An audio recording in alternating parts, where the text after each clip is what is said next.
Shalom Aleichem, Erev Tov. We are gathered together for the fourth and final class of Mishpat Tzedek before Pesach. I want to wish a special Mazal Tov to Itai Seven on his birthday, which is today. His parents have sponsored tonight's shiur in his honor. We wish him to grow to Torah, to mitzvot, to chuppah, maasim tovim. Amen. Let's continue where we left off last time. A lot has happened to me since the last time I saw you, but I'm going to try to remember exactly where we left off. If I'm not mistaken, we are in the PDF, at the bottom paragraph that starts with the word umikan. Let me count for you exactly which page in the PDF it should be. 1, 2, 3, 4, 5, 6, 7, 8. On page 8 of your PDF at the bottom. Do you see that paragraph? Umikan? So said Rabbi Haim David Halevy last week. But this great responsibility that rests on the shoulders of the Dayan, of the lawmaker. It's HaKadosh Baruch Hu himself that we are judging. And we mentioned that there was a fear. The fear is, Mali v'latzara hazot. Why should I get myself involved in such a dangerous field as deciding matters of law on behalf of HaKadosh Baruch Hu? It's dangerous. It's not a money-making venture. It's very, very difficult. So why do it? Just stay away from it. As we mentioned last week, that part of this process of Mishpat Tzedek is to believe that HaKadosh Baruch Hu is there with us in every step of the way. That we are not alone. HaKadosh Baruch Hu is a partner with ours in creation. And as such, we have to do what we can and rely on HaKadosh Baruch Hu for the rest. We spoke about precedent in halakha. Last week I asked you to read an appendix or two from the writings of Rabbi Jose Faur, Alav Shalom, and Horizontal Society. I hope you got a chance to do that. Did anyone get a chance to read those chapters in the back? I found it difficult to find the page numbers that you wrote. I didn't see anything on the specific subject matter you were addressing. I read some very other interesting things from there, but I didn't. I didn't find the specific topic of halakhic precedent. The page numbers of 168 was just almost like references of by appendix 69. I struggled to find the pages that you were referring to. That's a very good point. So 1 second. Because it's in the appendix in the back, and like the page number in volume 2. You know, like the big book. So tell me which page numbers did I tell you to read? 163, 198. Yeah. Okay, let's see. 163. Yeah. So 163, it's there. It's just in the second half of the book. It's in the appendix. It is on page 163, and it is on page, what did I say, 168? No, 163 to 167. And then I told you to read something earlier than that.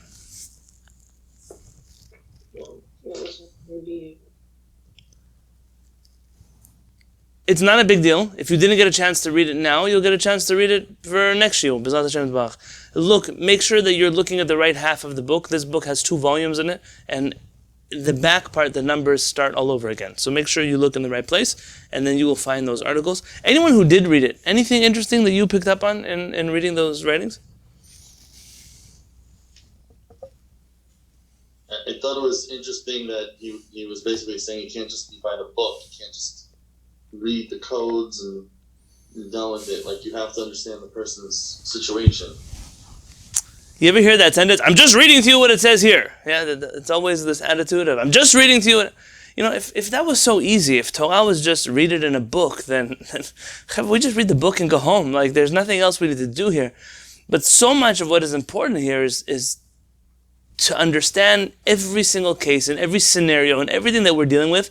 It's a new reality. It's a new person. It's a new situation. There are new laws, new rules, and to render halachot accordingly. That's a very personal process. Rav Yitzchak Shem Tov is here from the forum. I always say that nobody should ask questions in the Pesach Kashrut forum or the Shiviti forum unless this is the Bet HaMidrash they're a part of. Now, part of that is really just to save my neck. It's a liability issue in which if someone goes to make issues for another rabbi with my forum, I said, Yadai lo shafchu et adam hazeh. My hands did not spill this blood. I'm not involved. I told them not to make problems for other rabbis. And that's true. Just like I don't want anyone to make problems for me, I also don't want people to make problems for other Talmidei Chachamim. That's not my goal. I'm not there. Talmidei Chachamim marbim shalom ba'olam. We're there to increase peace with one another. But on the other side, it's really an unusual thing that sometimes people will ask a very personal question to someone they don't know at all, very often through a means or a method like posting on a Facebook forum, or sending a text message, or a WhatsApp message, or an email. And it's a very curious thing, but I'm not picking on them. Why am I not picking on them? Sometimes a person doesn't have anyone in the world to ask a halakhic question to, aside from this person on Facebook or by email or by WhatsApp. And that I understand is okay, Baruch Hashem. So we merited to have a place in certain people's lives. The other part of me, though, says, when something is so personal, this is not a textbook cookie-cutter question.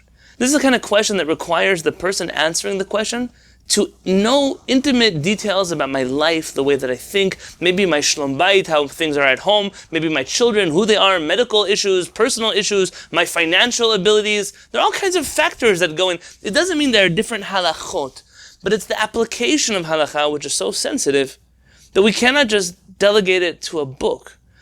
If the Mishneh Torah, the Shulchan Aruch was easy enough, just write a book, that's all the law, there's nothing to think about, then we would have retired a long time ago. We don't need to keep learning Torah. Rambam learned the Torah for us. Why do we have to learn it? That's the whole point. Is there something very deeply personal here that is in the Torah, and we can't neglect it when we come to render halachic decisions.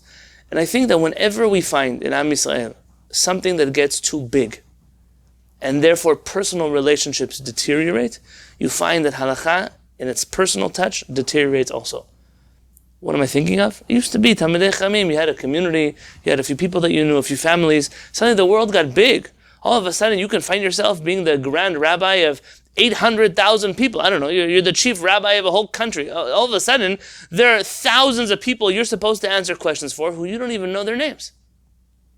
And this becomes a very complicated reality. It's part of why Yitro, in my opinion, tells Moshe Rabbeinu, listen, it's not just that you're going to burn out if you don't delegate, but the people will get hurt. Ultimately, the people need more personalized leadership than what you can offer. And I think this is something that is crucial in understanding how halakha is, that things are not as black and white as others would like to make it seem. And that was a big part of understanding precedent in halakha may be important. It may lead the dayan today on a certain road of what should I think, how should I go, which direction should I take my court case. But it's not enough to just determine the law, because the law is going to be different for each person in the case that they're in. Anyone else? Any other observations you picked up on while reading these chapters? I also got confused with the page numbers, so I might have read I just kind of flipped through the appendix and read a chapter that I thought, I guess, in one that you were wanting us to read, about autonomy of the law. So he was talking about how the law is set by God, not by men. So it's everyone's responsibility to follow the law to the best of their knowledge, and that the court could be wrong. Because it's not the court that makes the law, it's like God that makes the law. We're just here to try to apply it, and that everybody has the responsibility to try their best to do what is right according to the Torah. Like the law is like a being into itself almost. In the words of Chacham Fa'ur, we are a nomocratic society. We're a society which adheres to the law. The law is it's not people, it's not any other relationship with the rabbis or chachamim.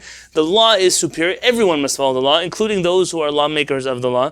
It's very important, this whole conversation surrounding the autonomy of the law. Do we listen to a bedin which errs?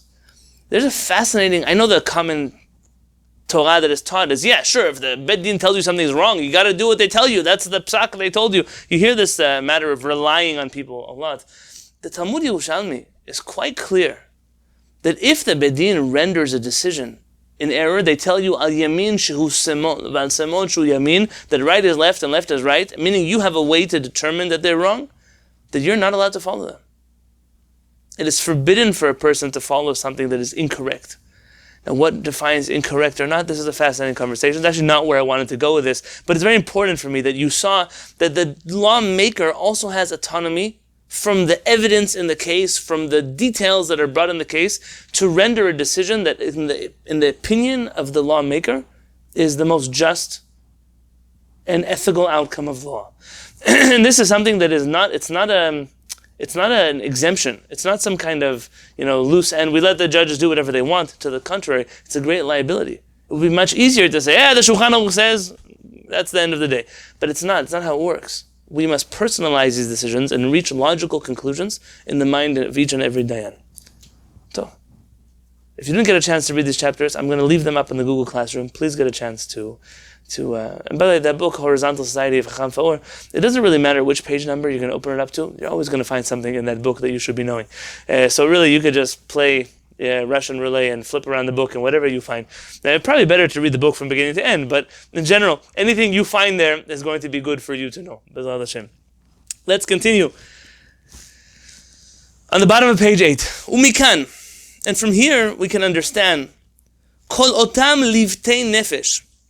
Livtei nefesh, from the Hebrew word hitlabtut, lihitlabet. Do you know what that word means? Vacillate. What's the word? To vacillate. Okay. B'Yitzchak Shem Tov, I unfortunately don't know how to define properly the word to vacillate. I might be better off with the word hitlabtut. Okay. So the Rav should explain it, and then we'll see if I'm correct in translating it to vacillate. Be going back and forth. Yeah, very good. Okay, see, Baruch Hashem. Lihitlabet means to really debate internally whether or not I should do something. Livtei nefesh are the inner vacillations. Is that a word now? Of the soul. Is this the inner hitlabtut of the soul? Kashim, sha'anu motziim b'chachamei Yisrael, we find very, very, very complicated hitlabtuyot among our chachamim. Ben im asku bedin, uven im hishtamtu mimenu. Those chachamim that chose to be involved in din, and those who chose to stay away from it, both were very, very, very torn internally about whether or not they should be involved or whether or not they really should be staying away. Let's read from the Rambam. The Rambam says, it's worth seeing this Rambam inside. If you have access somehow to a Mishneh Torah, if it's on Sefaria, you want to go to Sanhedrin, chapter 20. And if you don't, you could just listen. I will read it to you.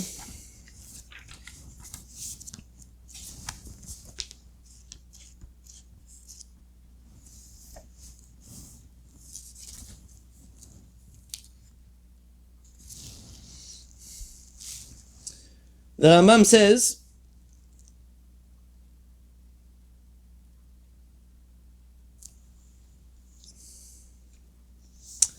Ki rabim chalalim hipila, va'atzumim kol harugeha. Do you know where this pasuk is from?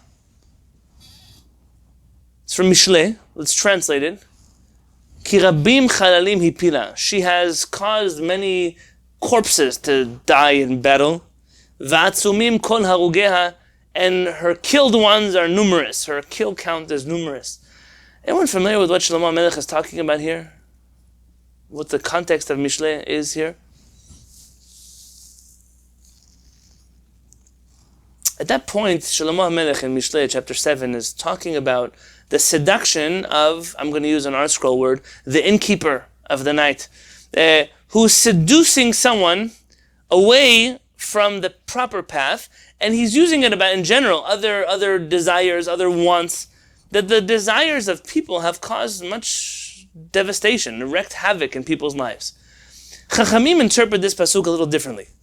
Ki rabim chalalim hipila. What does it mean that there are many corpses in the battlefield? Ze talmid shelo higia lahora'ah umoreh.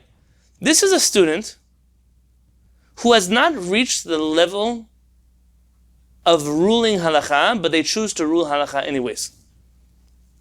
So many people have been killed by incompetent Torah scholars who are attempting to step up to the plate in places that they know nothing about. V'atzumim kol harugeha. But what is worse? What is even worse than that? Zeh shehigia lehora'ah ve'eno moreh. This one is the person who has reached the level of ruling halachot, but they choose to remain silent. What happens when someone competent stays out of the conversation? What happens?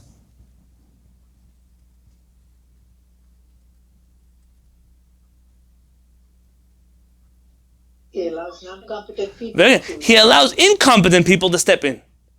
So the first person who is incompetent but is ruling halachot is only able to do so because someone has left a void for them to fill.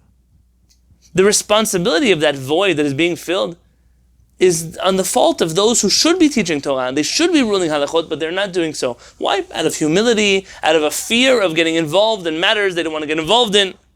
V'hu sheyeh hador tzarich lo. And that's assuming it's a person the generation needs.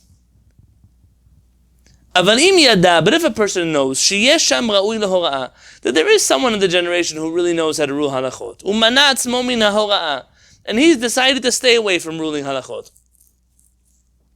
Harei ze meshubach, this person is praised.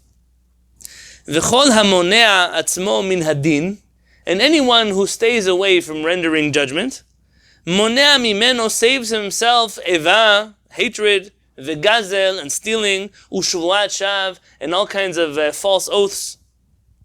V'hagas libo b'hora'ah, and the person who is arrogant when it comes to ruling halachot, they just rely on themselves, say whatever they want, however they want. This person, shoteh, is crazy, rasha is evil, v'gas ruach, and is very arrogant. So what did the Rambam just tell us?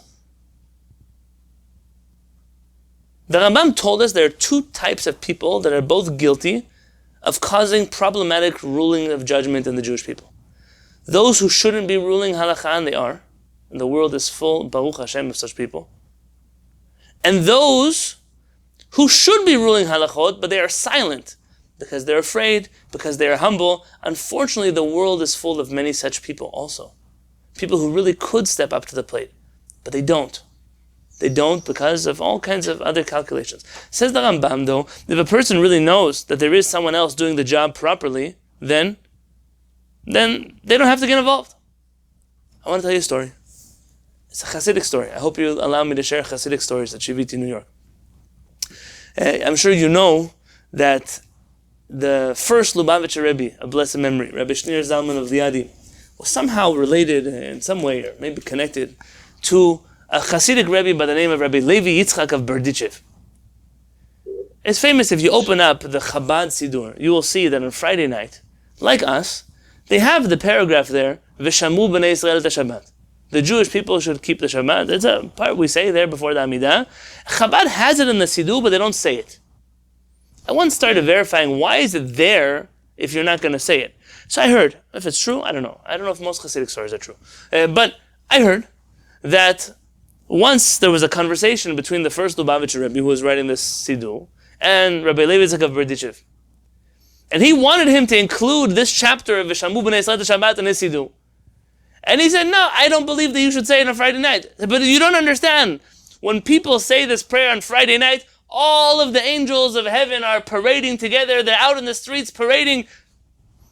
And they say, at least that rumor has it, that the first Lubavitcher Rebbe told Rabbi Levi Yitzchak of Berdichev, he said, I believe you that the angels are parading in the streets, but it's very important that you don't attend every parade in the world. You have to know which parade you attend and which parade you don't attend. I think for me in my life, I've also had to make such calls. I've received phone calls before in different areas of halakha, and it's not that I don't have an opinion on the matter. There are far superior people to deal with these matters in the world than myself, and so long as they're doing their job, then I don't feel the need that I have to stick my head inside of that. Where do I see that people are not doing their job? Then I have no choice. What am I going to do? I have to get up and say something and do something. Says Rabbi Haim David Halevy, he quotes, the person who stays away from the deen is praiseworthy. Let's look back in our books. Uvechol zot, nonetheless, even though that's true, chardu chachmei Yisrael mi'etzem hamachshava livroach min hadin. Our rabbis were terrified of the thought of avoiding dealing with law as well. So just like they were afraid to get involved in matters of law, they were also afraid to stay away from it. And he quotes what we said before, Berut nafsheh lekatla nafek. Remember that Dayan who prayed, I'm going to my job at the Bedin, and I'm leaving my home, the Gehenom is going to be open underneath me. I will not make any money. I will be neglecting my house. If only I come into my house the way I left it. Aval nafek. Nonetheless, even though he was so afraid, that Dayan still went. Why? Yad'u marabah ha'charayut al-yoshvim al midin. They knew the burden, the importance, the responsibility on the shoulders of Jewish lawmakers. Ach dachaf pnimi amok. There was an inner drive, an inner motivation that pushed them to get involved in fixing the world through the laws of the Torah. I think this is important. The Jewish community has really coined this term in recent history called Tikkun Olam. Have you heard of Tikkun Olam before? Tikkun Olam, though, is an interesting phrase because it's divorced from its context. Where do you find the word Tikkun Olam? Letaken olam b'malchut Shaddai. Very interesting. That we must fix the world with the kingship of HaKadosh Baruch Hu. Tikkun olam is important, but there's a specific map to how we fix the world. And that world is through the Torah, not by avoiding the Torah.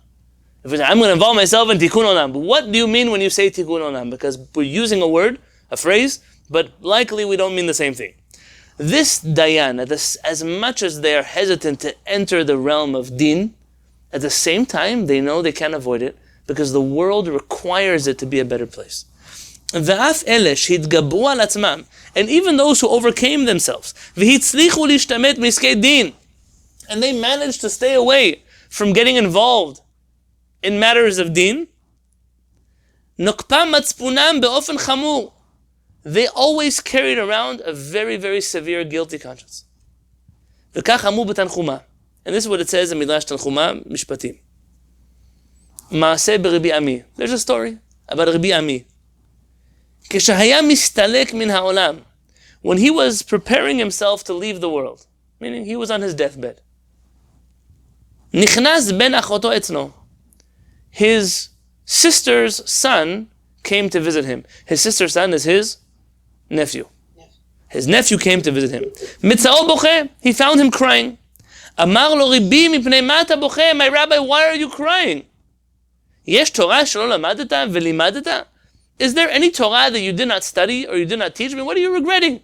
You lived an amazing life. You've studied the whole Torah. You've taught the whole Torah. Your students are here. They're sitting in front of you. Is there any kindness, acts of kindness that you do not fulfill? And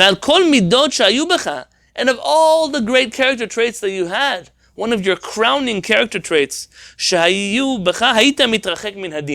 you stayed very far away from involving yourself in matters of law.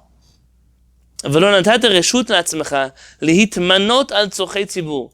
did not allow yourself to ever become a leader of the community, of the public. Meaning, what are you afraid of? Rabbi, you studied Torah, you taught Torah, you raised students, you stayed out of lawmaking and politics and policy, you stayed far away from that. What are you regretting now? Amar lo, he said, B'ni, my son, aleha ani boche. By this word, B'ni, is it really his son? No, whose son is it? His sister's son. You should know, we are, Baruch Hashem, a religion that developed in the East. Our culture is warm. It's not cold. We're not distant people. You see someone you love, you're in a position of a paternal or maternal connection with them. B'ni, biti. We find Hillel, we find the Tanaim, Amoraim. They call their spouse biti, my daughter, not his daughter. I love you like I love my daughter. It's okay to say b'ni to someone, not your son.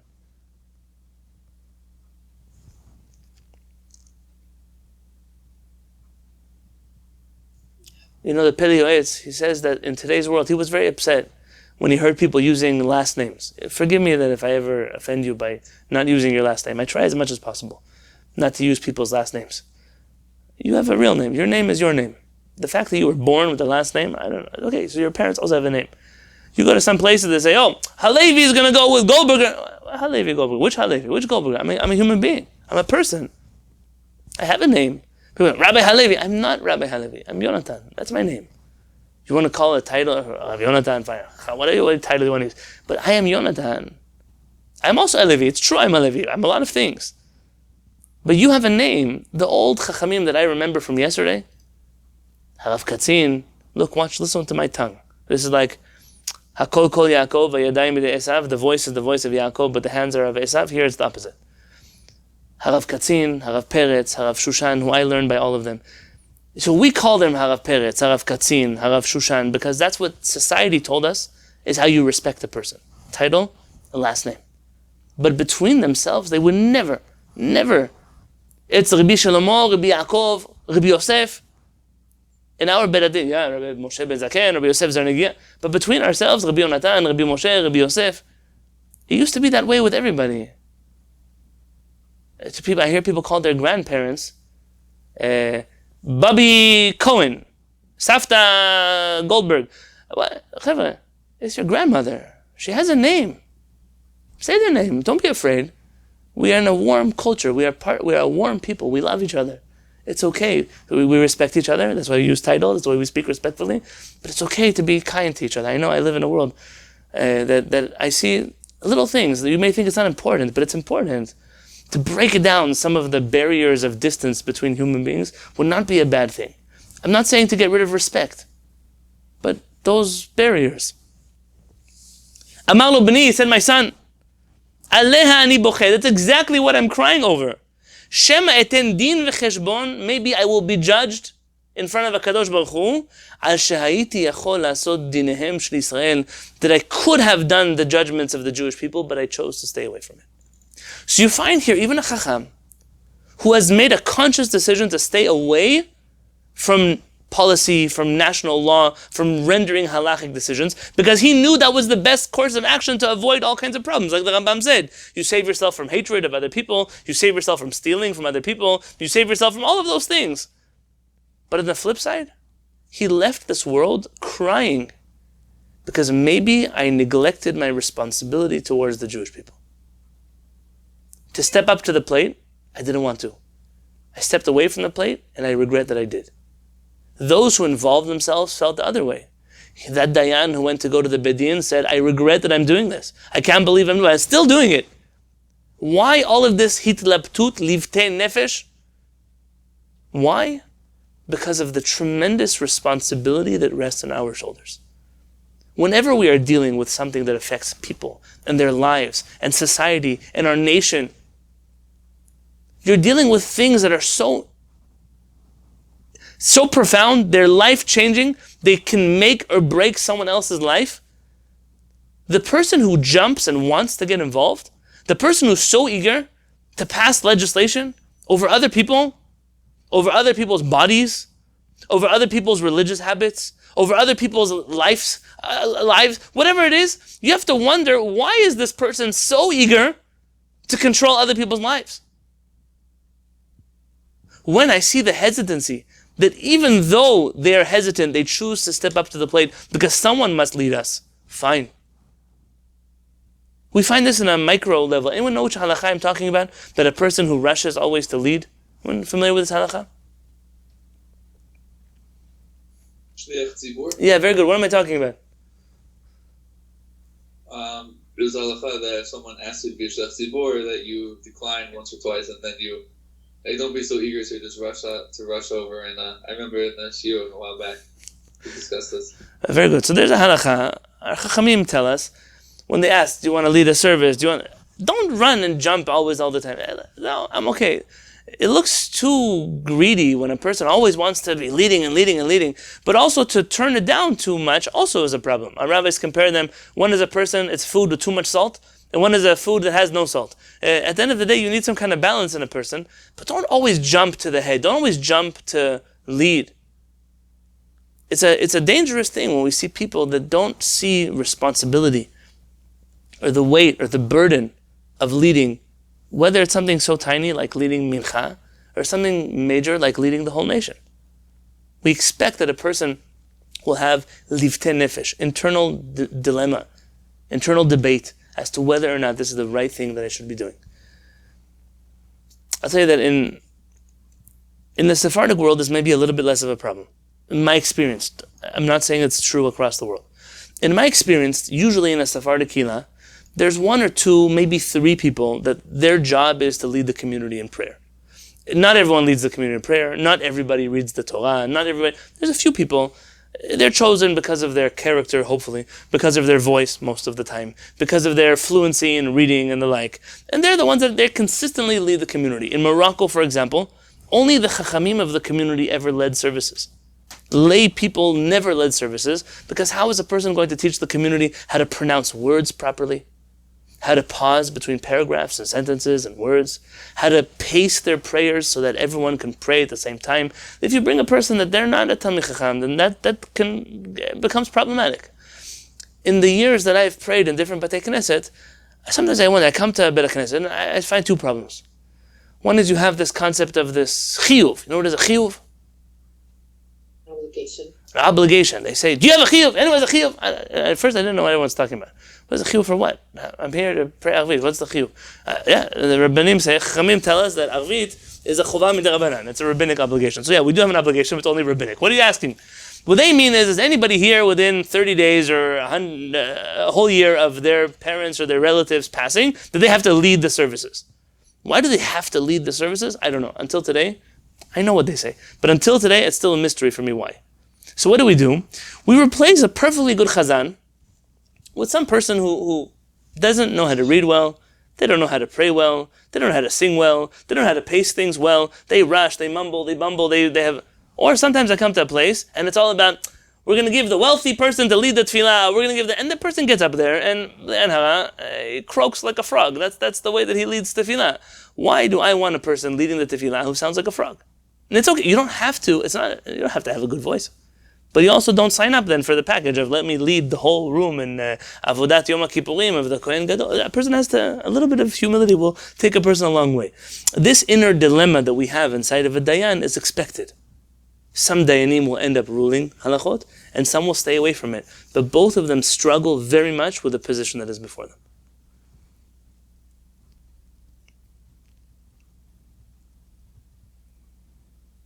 So really, Cheva, I could end the shiur here. This is a standalone message in its own. But I wanted to read with you one more page, if I could. Is it okay? Yes. Yeah? Please.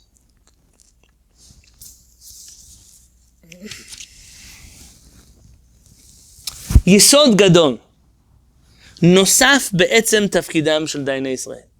There is another fundamental job of the judges of Israel. הוא בתפקיד המיוחד שהוטל עליהם. And that's part of their obligation that is put on them. אין תפקידו מצטמצם בשיפוט בלבד. A judge, a lawmaker, an Am Yisrael, a dayan, the job is not just to rule halachot, to judge people in court. עם כל החשיבות שיש לייחס לו, as important as that part of the job is, תפקידם הראשוני, the primary job of a shofet, of a judge, היה לכוון את העם אל הדרך הטובה והישרה, was to guide the people to the good and proper path. So more than legislation, more than sitting in court and deciding between people and fighting and arguing and witnesses and trials, more important than that, the job of the Jewish leader is to lead. I know that might sound interesting, but the job of the leader is to lead. It's their job to guide the nation as a whole, not just the people in the courtroom. The nation as a whole to the proper path. להורות לעם את הדרך אשר ילכו בה. To teach the people the path they should walk on and the way in which they should act. And it's only the secondary job description to judge those criminals who don't listen to the law. But more than it's the job of the judge to sit and preside over court meetings, it's more important what the judge does on an educational level, to educate the Jewish people in the way that is proper and fitting in front of the Creator of the universe.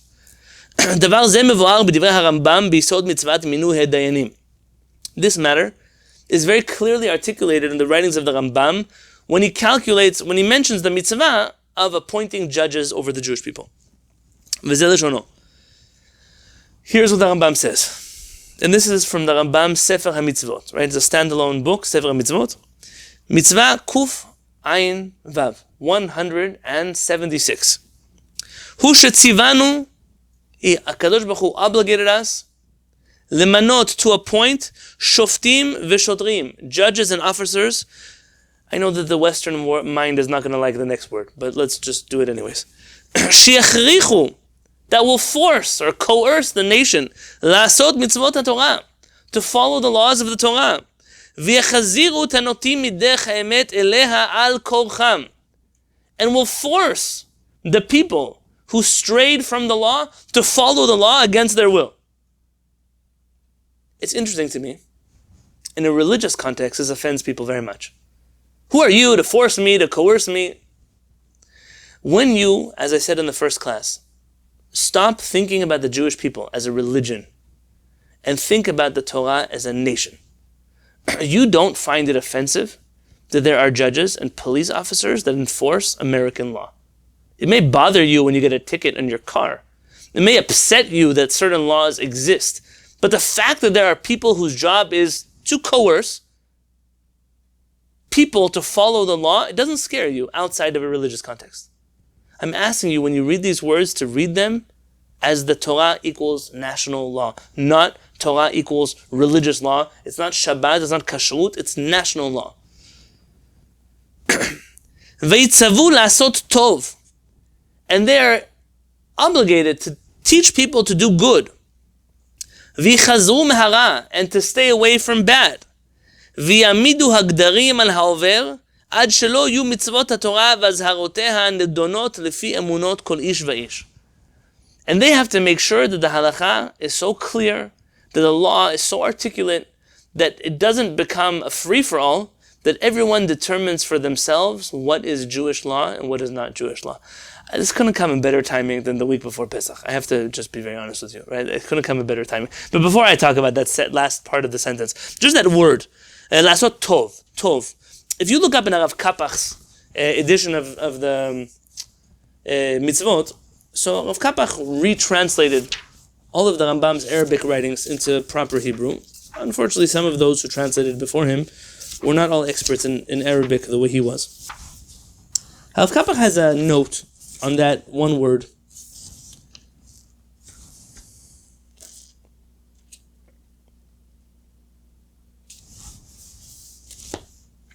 Here. Rav Kapach says, that word good is from the Arabic word al-ma'aruf. I don't speak Arabic, so forgive me if I butcher the word. I wonder, by the way, if the rabbi with the last name has any connection to this name. Kolel gemilut ha-chasadim u'ma'asim u'peulot ha-mevi'im lidei yechasei chevrat tkinim ben anshe ha'ir. When it says that the judge's job is to teach people to do good, Rav Kapach points out that the Arabic word that the Rambam uses for good doesn't just mean good, it means literally to teach people to do acts of kindness and all kinds of things and behaviors which bring about proper social behaviors between other people. So it's about fixing society and the way that society interacts. People interact with each other, the way that people speak with each other, the way people relate to each other. This is the primary job of the Dayan. It's not just to judge people and preside over legal rulings, but the judge is to be a role model and an example to the people that they are leading. That's exactly what the Ma'aruf is. Tell me. The one that knows it all. Oh, very good. You see, thank you, my mother, for her Arabic help. So, here, it says, "Umvu'ar hadavar b'Moshe," and this thing is explained by Moshe. What do you mean by Moshe? Not that Moshe said it. This is what Yitro tells Moshe. If you remember, when Yitro comes to Moshe, he has all kinds of advice on how to run the nation. And here he says, "V'hizharta ethem את החוקים ואת התורות, והודעת עליהם את הדרך ילכו בה, ואת המעשה אשר יעשון." Yitro tells Moshe Rabbeinu that you should teach them the law and the Torah. They should know the way they should walk on and the manner in which they should behave. ואתה תחזה מכל העם, and you should choose from the people אנשי חיל, יראי אלוהים, אנשי אמת, שונאי בצע. We read all of those things. Truthful people who hate money, the requirements that we read earlier for a judge. Moshe Rosh Shoftei Israel. Moshe, the head of all the judges of Israel. שכל הדבר הקשה הביאו אליו כל יתר בתי הדין שהעמיד, that all of the courts that he appointed came to him with their most difficult legal questions. השאיר לעצמו את התפקיד הראשון.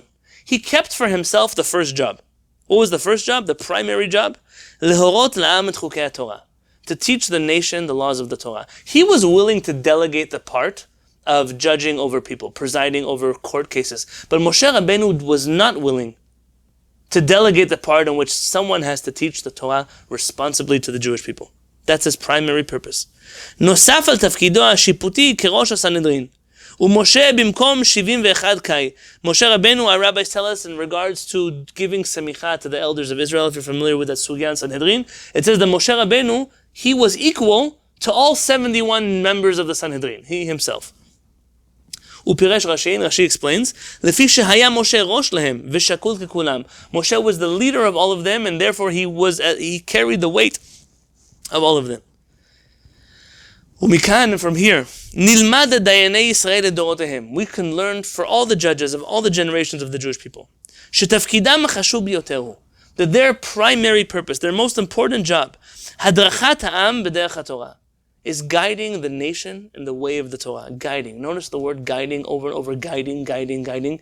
You force a person in a court, but you guide a person in any setting that is not legal. It's not about forcing you. It's not about beating you up. It's not throwing rocks at you. It's not about protesting you. It's about guiding. It's guidance. How long does guidance take? It can take a whole lifetime. We, Chachamei Israel, it's not a matter of tolerance. It's a matter of patience. We have patience with Am Yisrael. To patiently lead the Jewish people. It doesn't matter if it takes 1 year or 10 years or 100 years, or if even we recognize that it won't happen in our lifetime, but we pass the baton to the next generation of leadership of the Jewish people to continue gently guiding the Jewish people on the path of HaKadosh Baruch Hu. We're in this for the long game. There's not short game here. It's not about what happens tomorrow morning, but what happens to Am Yisrael forever. That's what we're invested in. ורק לאחריו, and only after that job, בא תפקיד הענשת הפושעים השרים ממשמעתם, judging those criminals who violate the law. ולכן, and therefore, באו בהלכה כמה דינים. There are few laws in the halachot of judges, שתכליתם להוסיף כבוד ויחס של אהבה וחיבה מצד העם אל שופטיו ודייניו. There's a very unique area of halakha, which is intended to create feelings of love and closeness and appreciation of the lawmakers of Israel by the people of Israel. Can I ask you, is it important if you love your Congress member or your Senate member or do you need to love them for them to do a good job? How many times do people vote for people they don't love? Just okay, that's better than the other guy, that's why I voted for them. It's an interesting world we live in. By Chachmei Israel, there are, as a matter of halakha, there are halachot that exist in order to create goodwill and love between the nation and its leadership. Why? We'll talk about why in a second. I'm going to give you an example of some of those halachot. Ke'ota halakha oseret al hadayan. There's an interesting halakha. We'll get to it together. That forbids the judge from the following. K'shiyatza mi bedin. When the judge leaves the bedin. How many judges sit in a bedin court case? Let's say a regular court case. 3. כשיצא מבדין לומר, אני הוא המזכה או המחייב, ומה אעשה שחבריי רבו עליי. I was the judge that wanted you to win the court case, but what can I do that the other 2 judges, they outvoted me 2-1, and I was not able to help you out. Or I was the judge that wanted to make that person guilty, but those 2, they outvoted me, and what can I do? Why does the judge not share that information with the people? What does it cause people to feel?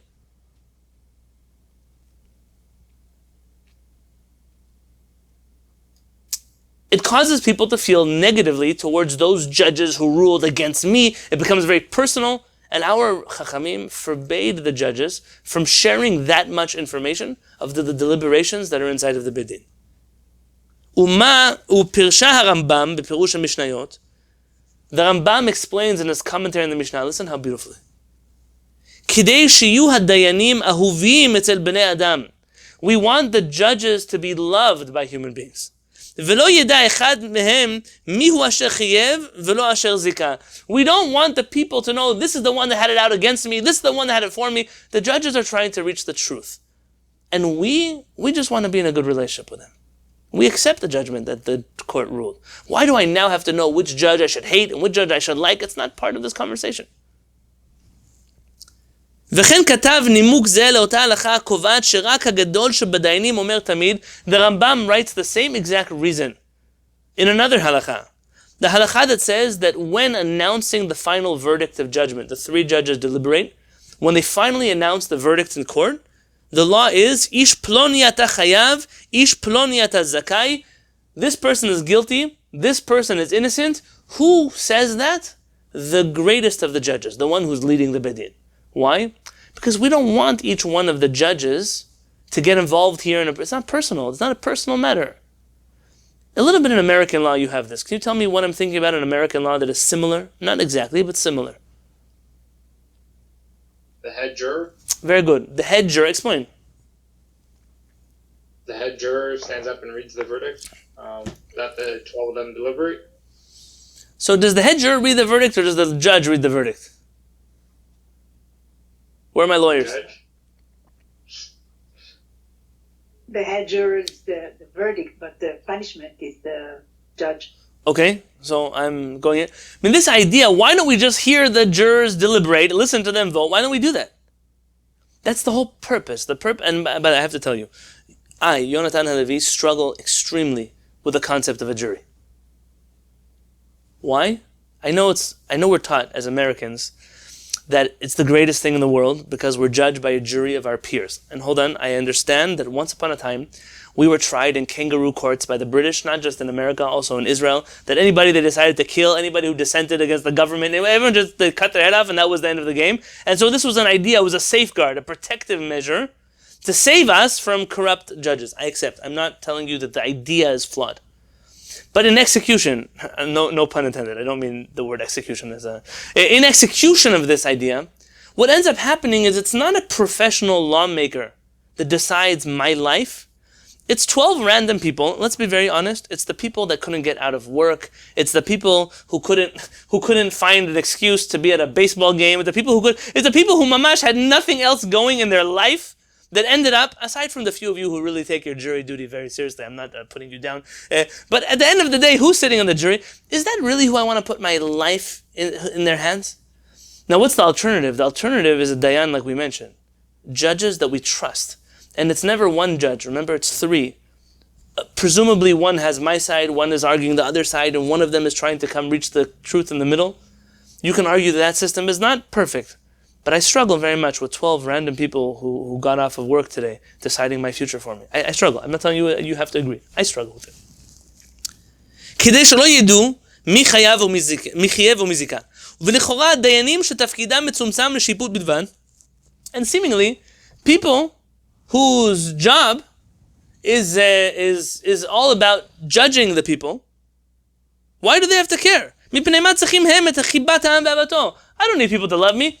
I like this politician because they say things the way it is. Who cares if people don't like them? You heard that before, Chema? This is part of the reality of the world that we live in.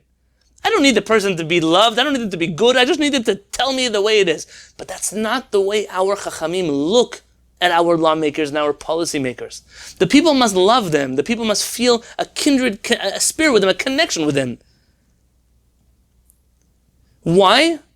לשם הצלחתם בתפקידם הראשוני לחנך ולהדריך את העם בדרכי התורה, ודאי שהיו זקוקים להרצת העם וחיבתו. Because the primary purpose of our judges is to teach Torah to the people, to guide the people, to be an example to the people, to show the people what a healthy, just society should look like.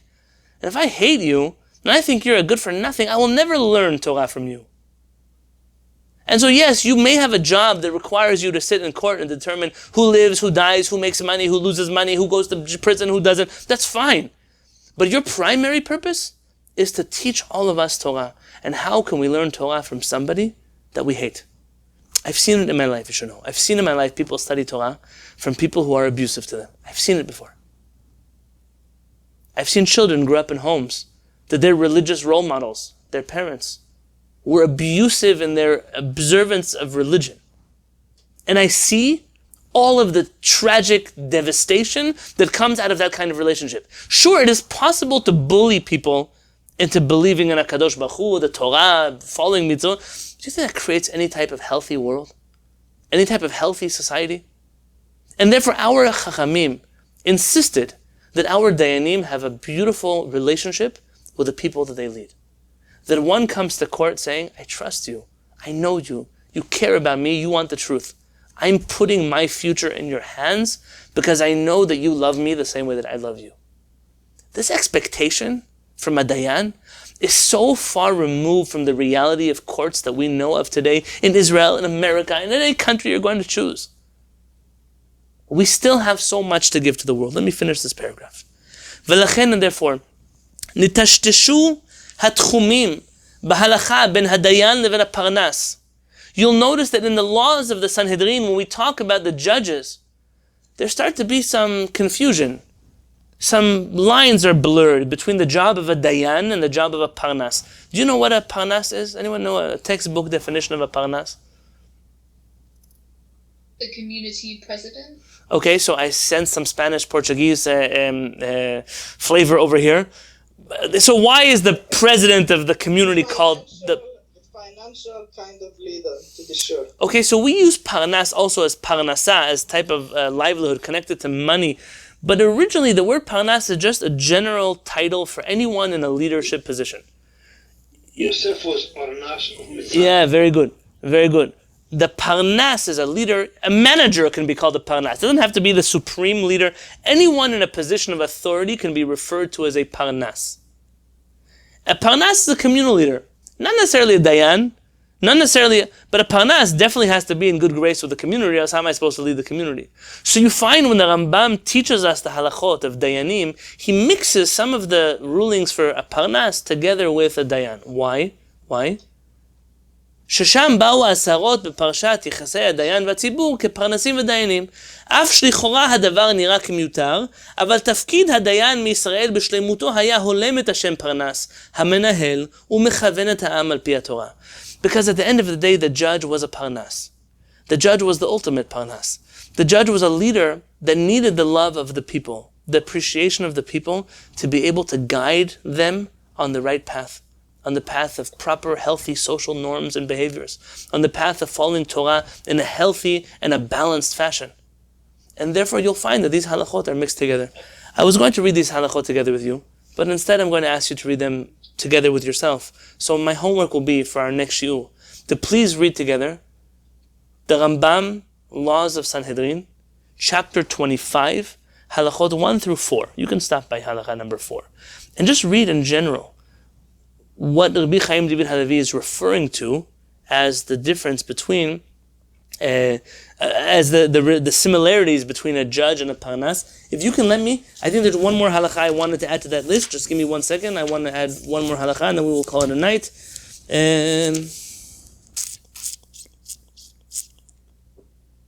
So, which halakha did you say? Sanhedrin? 25, 1 through 4.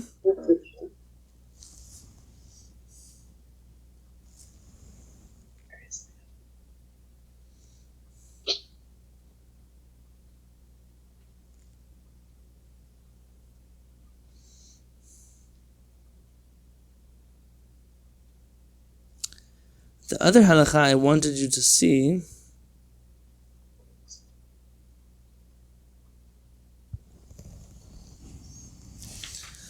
I'm almost positive that it's in the 3rd chapter. Let me just look for 1 second off the top of my head.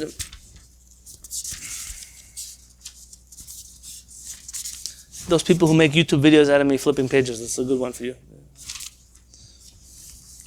We are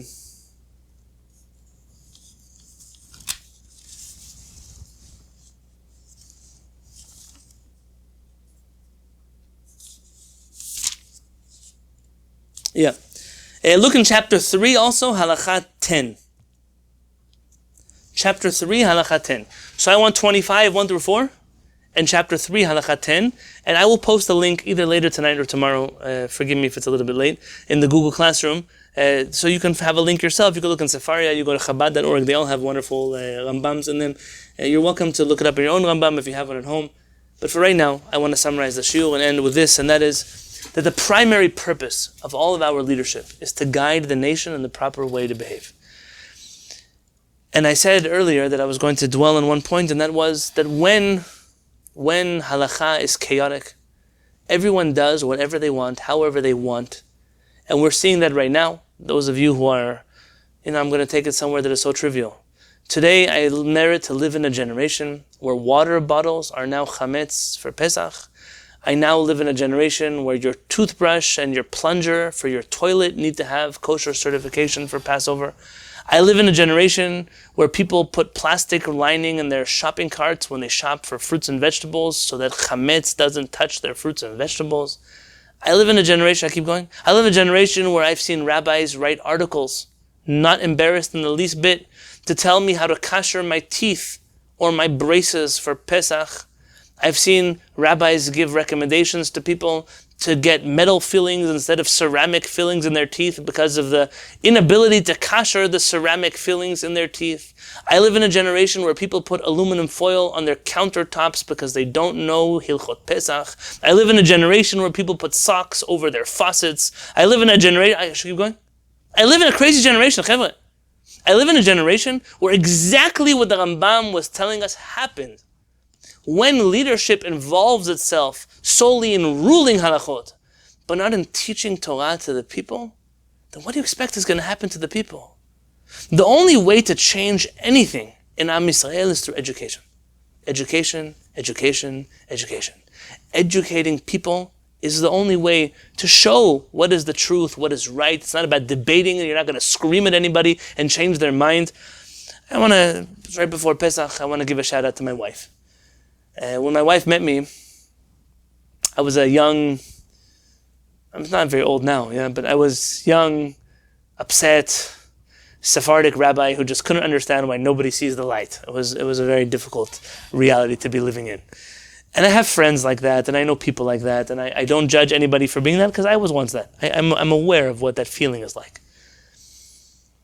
And I spent a lot of time arguing with people and trying to show them and proving to them and writing to them and commenting on things. And at a certain point, my wife looked at me and says, Yonatan, you are spending an incredible amount of energy on trying to teach Torah to people who don't want to listen or who lack the basic capabilities of understanding what it is you're trying to speak about. The words that you use are the same words they use, but they mean entirely different things when they say Torah, when they say mitzvot, when they say halakha, when they say minhag. You're not speaking the same language. So why don't you stop wasting your time? And just like nobody's ever changed their mind politically by your Facebook comment on someone else's post, I promise you it's never happened before. Nobody has changed their ballot because of what you wrote on someone's Twitter feed. Nobody changes their mind in Torah that way either.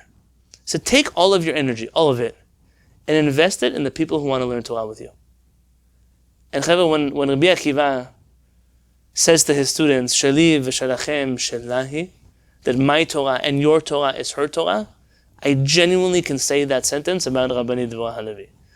That everything that I have, everything that we have built, the first thing that came out of her telling me that, 6 months later, Yehi Shalom was published. She should tell it to me again, because I have 5 more books on my computer that haven't been published yet. B'ezrat Hashem Barach, they'll come one day. But the Shiviti Midrash here in New York, San Diego, everywhere that we go, the bedin that we do, the teachings, the classes, the videos, none of that would have happened if the Rabbanit didn't teach me to focus my energy on the people who matter. What do I mean matter? Everybody matters. The people who care enough to come and listen and learn and study and think and grow, there's enough of us to go around. We don't have to waste our time on everybody else. And so I'm asking you that you also focus your energy on yourself, on the people that are here in this room with you, in Zoom or otherwise. Stop arguing with everybody. We're never going to change the world about how they do Pesach or how it's not going to change.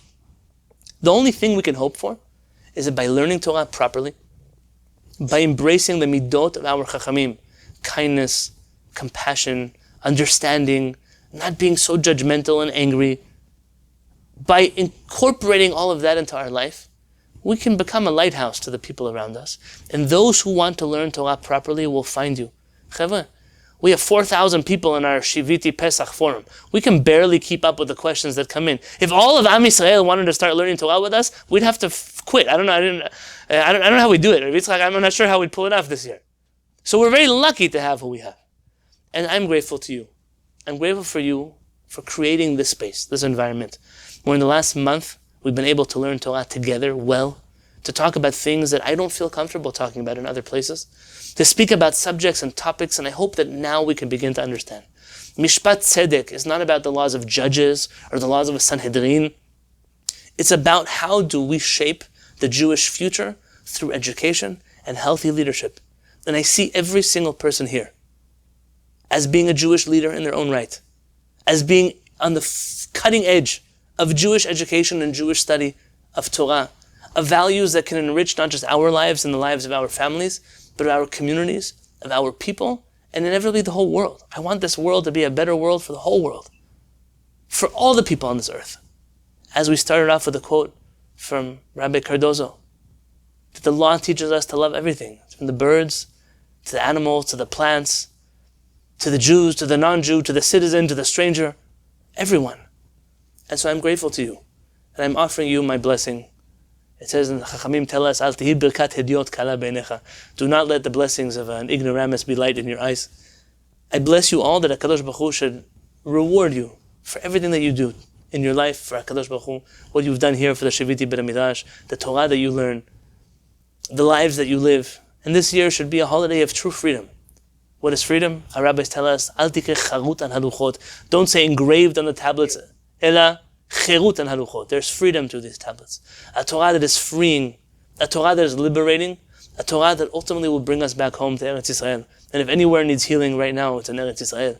We need to show that there is a Torah that is acceptable to everyone. There's a Torah that everyone would want to get behind if only we knew how to articulate it properly. I look forward to continuing to do this together, B'ezrat Hashem, after Pesach. For right now, I wish all of you and your families a Chag Kasher v'Sameach when it arrives, a happy and Kasher Pesach when it comes. Thank you for the zechut of learning Torah with you, and God willing, B'ezrat Hashem Yitbarach, I hope to see you on Zoom after Pesach, and not so long after that, in person in New York for our first Shiviti New York class. I will let you know when I know more. Until then, thank you for everything, and B'ezrat Hashem, I'm here to answer any questions you have. Laila Tov, Teskulu Mitzvot.